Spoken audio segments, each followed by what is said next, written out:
I want to suck your blood. Alright. Since this film recently turned 90 this year, I decided to give it another watch, and, well, I'm going to review it. Let's talk about the original Dracula! Big D's Entertainment Rankings and Reviews. So greetings, my fellow YouTubers, and welcome to Big D's Entertainment Rankings and Reviews. My name's Doyle, better known to you as the Big D, and this time around I bring to you a review of the 1931 supernatural horror classic Dracula, released by Universal, directed and co-produced by Todd Browning from a screenplay by Garrett Fort. Based on the 1924 stage play by Hamilton Dean and John L. Balderson, which in turn is adapted from Bram Stoker's 1897 novel. Starring Bela Lugosi in the title role. Count Dracula, a vampire who immigrates from Transylvania to England and preys upon the blood of living victims, including a young man's fiancée.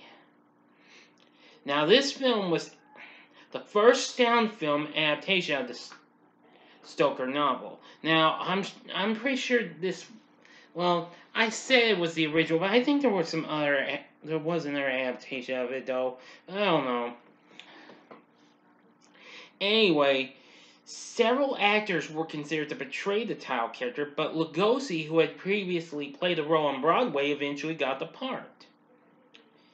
Anyway, the film was partially shot on sets at Universal Studios lot in California, and they were reused at night for the filming of a concurrently produced Spanish-language version of the story, which the studio also released.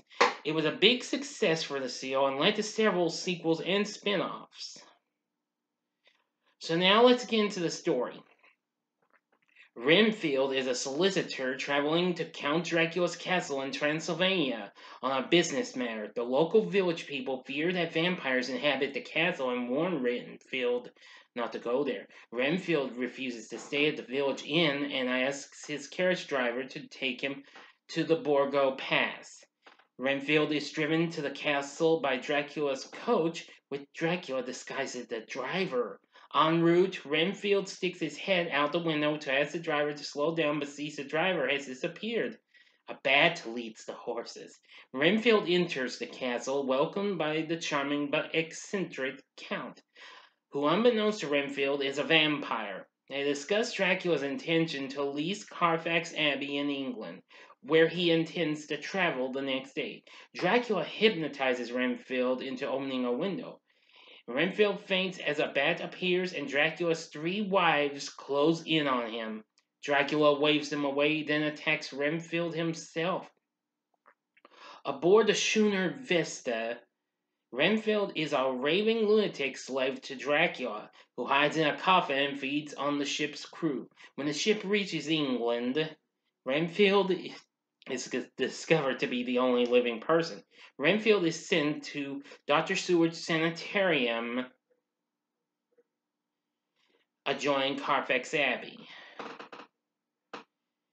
At a London theater, Dracula meets Seward. Seward introduces his daughter, Mina, her fiancé, John Harker, and a family friend, Lucy Weston. Lucy is fascinated by the Count.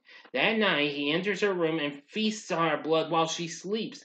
Lucy dies the next day after a string of blood transfusions. Renfield is obsessed with eating flies and spiders. Ooh! Professor Van Helsing analyzes Renfield's blood and discovers his obsession. He starts talking about vampires, and that afternoon Renfield begs Seward to send him away, claiming his night cries may disturb Mina's dreams. When Dracula calls Renfield through the medium of a wolf howling, Renfield is disturbed by Van Helsing, showing him wolfsbane, which Van Helsing says is used for protection from vampires. Dracula visits Mina asleep in her bedroom and bites her. The next evening, Dracula enters for a visit, and Van Helsing and Harker notice that he does not have a mirror reflection. When Van Helsing reveals this to Dracula, he smashes the mirror and leaves. Van Helsing deduces that Dracula is the vampire behind the recent tragedies. Mina leaves her room and runs to Dracula in the garden, where he attacks her. The maid finds her. Newspapers report that a woman in white is luring children from the park and biting them. Mina recognizes the lady as Lucy, risen as a vampire. Harker wants to take Mina to London for safety, but is convinced to leave Mina with Van Helsing. Van Helsing orders Nurse Briggs to take care of Mina when she sleeps and not to remove the wreath of wolfsbane from her neck. Renfield escapes from his cell and listens to the men discussing vampires. Before his attendant takes Renfield back to his cell, Renfield relates to them how Dracula convinced Renfield to allow him to enter the sanatorium by promising him thousands of rats full of blood and life. Dracula enters the steward parlor and talks with Van Helsing. Dracula states that Mina now belongs to him and warns Van Helsing to return to his home country. Van Helsing swears to excavate Carfax Abbey and destroy Dracula. Dracula attempts to hypnotize Van Helsing, but the latter's resolve proves stronger. As Dracula lunges at Van Helsing, he draws a crucifix from his coat, forcing Dracula to retreat. Now for the ending. You know the procedure as always. 5 seconds to stop this video. Go to the description box below and fast forward to the time below to avoid the ending spoilers. If you've seen the movie already, continue. And here we go.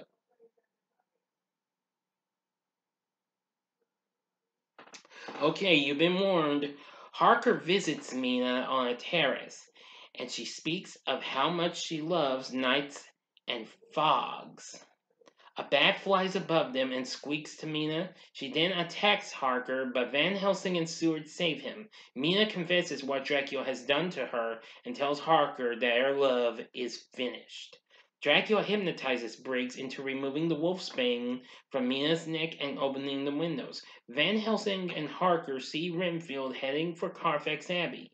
They see Dracula with Mina in the Abbey. When Harker shouts to Mina, Dracula thinks Renfield has led them there and kills him.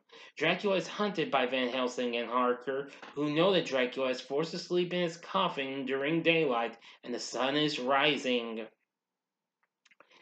Van Helsing prepares a wooden stake while Harker searches for Mina.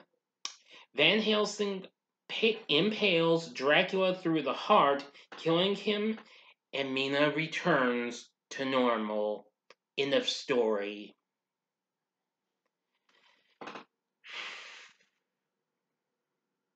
So what did I think of Dracula? Well, though I've only seen it twice, more recently on the Universal Classic Monsters collection I got last month, I'm going to say it's pretty good. I mean, while it is now the official oldest film that I've seen, being out The Wizard of Oz and the original Star is Born and Snow White and the Seven Dwarfs, I'm going to say it's good.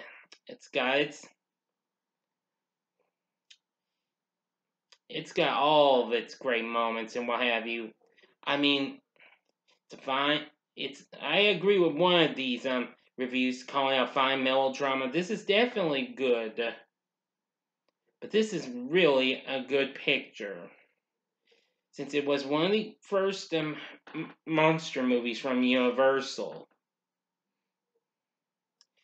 Anyway, with a runtime of 75 minutes, it's still worth a look into. So I'm already going to recommend this movie, so it's a hell yeah already. Okay, enough said. Well, there's various bits of music you get to hear. Like during the opening credits, you hear an excerpt from Act 2 of Tchaikovsky's Swan Lake, and they were actually reused the following year for another Universal horror film, being The Mummy. That will be reviewed. I'll be reviewing that next year.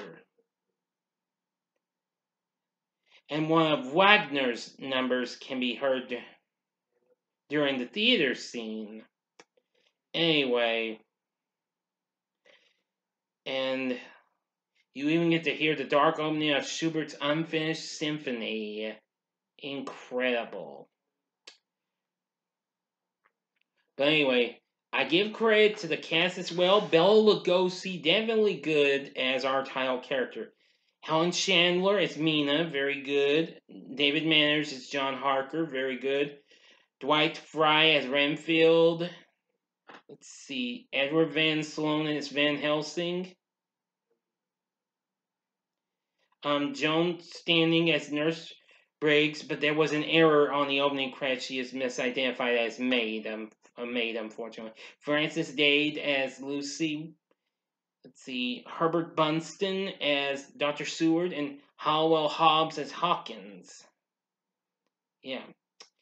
Anyway, this film's really something. This is one monster movie you cannot afford to miss.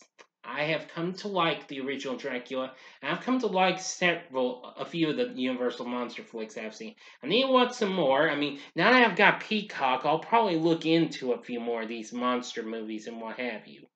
Even though I've already got 6 of those, like Dracula, Frankenstein, Bride of Frankenstein, The Mummy, The Invisible Man, and The Wolfman. Well, there's probably more on Peacock, and I found some, so maybe one day I'll look into them sometime, and I'll probably save them up for later reviews down the road. So anyway, Dracula, hell yeah, definite recommendation. So anyway, what are your thoughts on Dracula from 1931? You can tell me in the comment section below. If you like this video, click the like button, subscribe to my channel, and be a part of the Big D Nation. Anyway, thanks for watching, and stay tuned for this week's Saturday morning TV log of Casper and the Angels tomorrow morning. So thank you for watching, and if you like this review, you can check out some of these other bloody flicks and what have you. I just ran for fun, you know.